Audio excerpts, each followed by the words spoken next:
उसी समय इंद्र ने आनंदोत नाम का एक नाटक किया था, जिसमें उसने अपनी अनूठी नृत्य कला के द्वारा समस्त दर्शकों के चित्त को मोहित कर लिया था। फिर विक्रिया से भगवान ऋषभदेव के महाबल आदि 10 पूर्व भवों का दृश्य परिचय कराया। महाराज नाभिराज ने दिल खोलकर पुत्रोत्पत्ति के उपलक्ष्य में अनेक उत्सव किए थे। उस समय अयोध्यापुरी की शोभा एवं सजावट के सामने कुबेर की अलकापुरी और इंद्र की अमरावती भी बहुत फीकी मालूम होती थी। जन्माभिषेक का महोत्सव पूरा कर देव और देवेंद्र अपने अपने स्थानों को चले गए। जाते समय इंद्र नाभिराज के भवन पर भगवान के लालन पालन में चतुर कुछ देव कुमार और देव कुमारियों को छोड़ गया था।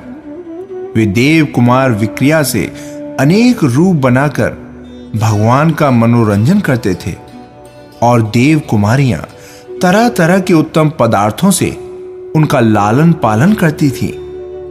कहते हैं कि इंद्र ने भगवान के हाथ के अंगूठे में अमृत छोड़ दिया था, जिसे चूस चूस कर वे बड़े हुए थे। उन्हें माता के दूध पीने की आवश्यकता नहीं हुई थी। बाल भगवान अपनी लीलाओं से सभी का मन हर्षित करते थे। उस समय ऐसा कौन होगा जो बालक की मंद मुस्कान, तोतली बोली और मनोहर चेष्टाओं से प्रमुदित न हो जाता हो। उन्हें जन्म से ही मति, श्रुति और अवधि ज्ञान था। उनकी बुद्धि इतनी प्रखर थी कि उन्हें किसी गुरु से विद्या सीखने की आवश्यकता नहीं पड़ी। वे अपने आप ही समस्त विद्याओं और कलाओं में कुशल हो गए थे।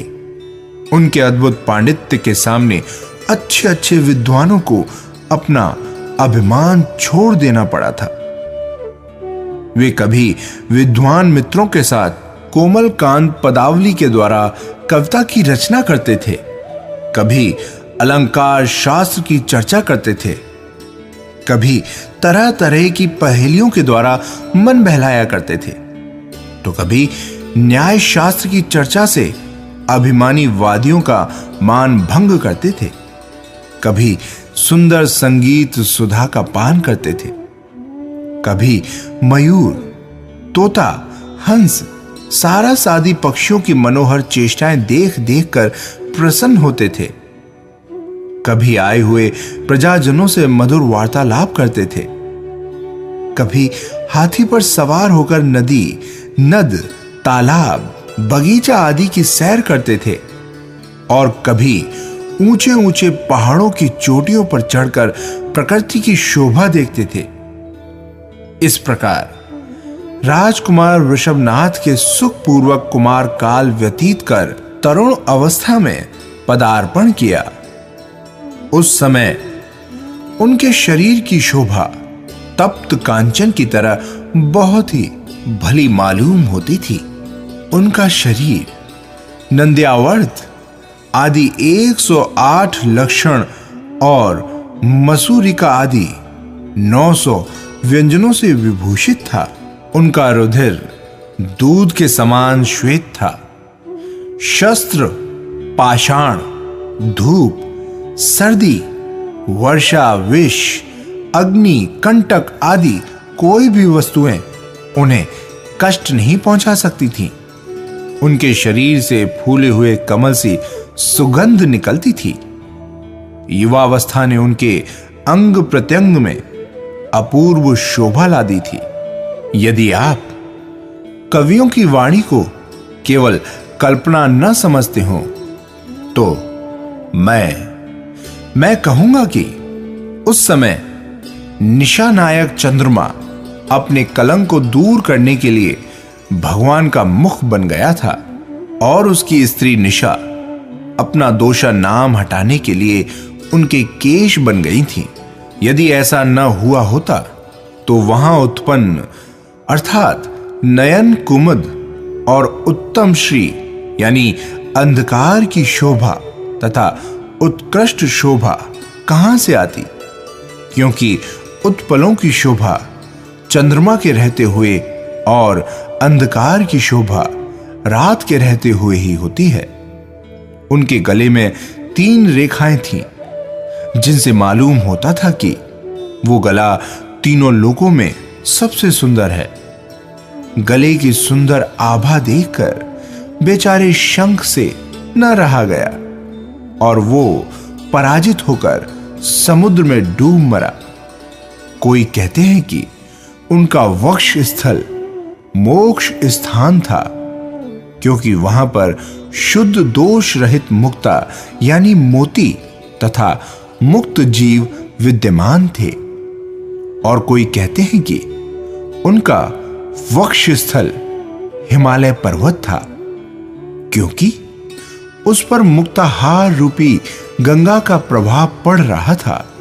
उनकी नाभि सरोवर के समान सुंदर थी, उसमें मिथ्यात्व रूपी धाम से संतप्त धर्म रूपी हस्ती डूबा हुआ था, इसलिए उसके पास काली रोम राजी उस हस्ती की मद धारा सी मालूम होती थी। उनके कंधे बैल के ककुत के समान अत्यंत स्थूल थे, भुजाएं घुटनों तक लंबी थीं। उरु त्रिभुवन रूप भवन के मजबूत खंभों के समान जान पड़ती थी और चरण लाल कमलों की तरह मनोहर थे। ये आश्चर्य की बात थी कि जो युवावस्था प्रत्येक मानव हृदय पर विकार की छाप लगा देती है, उस युवावस्था में भी राजपुत्र वृषभनाथ के मन पर विकार के कोई चिन्ह प्रकट नहीं हुए थे। उनकी बालकों जैसी खुली हंसी और निर्विकार चेष्टाएं उस समय भी ज्यों की त्यों विद्यमान थी। एक दिन महाराज नाभिराज ने वृषभनाथ के बढ़ते हुए यौवन को देखकर उनका विवाह करना चाहा, पर ज्यों ही उनकी निर्विकार चेष्टाओं और उदासीनता पर महाराज की दृष्टि पड़ी, त्यों ही वे कुछ हिचक गए। उन्होंने सोचा, इनका हृदय अभी से निर्विकार है, विकार शून्य है। जब ये बंधन मुक्त हाथी की भांति हटकर तप के लिए वन को चले जाएंगे, तब दूसरे की कन्या का क्या होगा। क्षणिक के लिए ऐसा विचार करने के बाद उनके दिल में आया कि संभव है विवाह कर देने से संसार से ये कुछ परिचित हो सकेंगे, इसलिए सहसा वन को न भागेंगे। और दूसरी बात यह भी है कि ये युग का प्रारंभ है। इस समय के लोग बहुत भोले हैं। सृष्टि की व्यवस्था एक प्रकार से नहीं के बराबर है। लोग प्राय एक दूसरे का अनुकरण करते हैं। अतएव इस युग में विवाह की रीति प्रचलित करना तथा सृष्टि को व्यवस्थित बनाना अत्यंत आवश्यक है।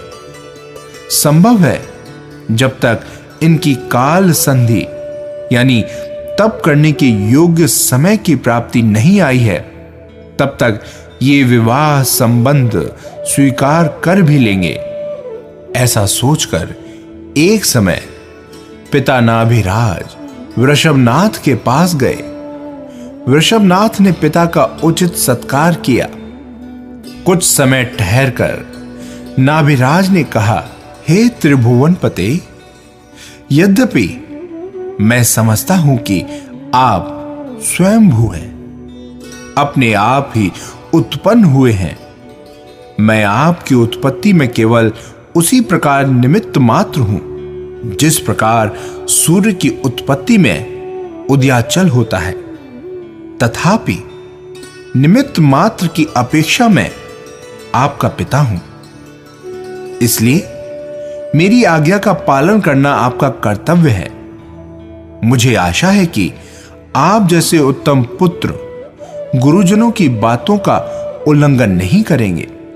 मैं जो बात कहना चाहता हूं वो ये है कि इस समय आप लोक की सृष्टि की ओर दृष्टि कीजिए जिसमें आपको लोक की सृष्टि में प्रवृत्त हुआ देखकर दूसरे लोग भी उसमें प्रवृत्त होंगे।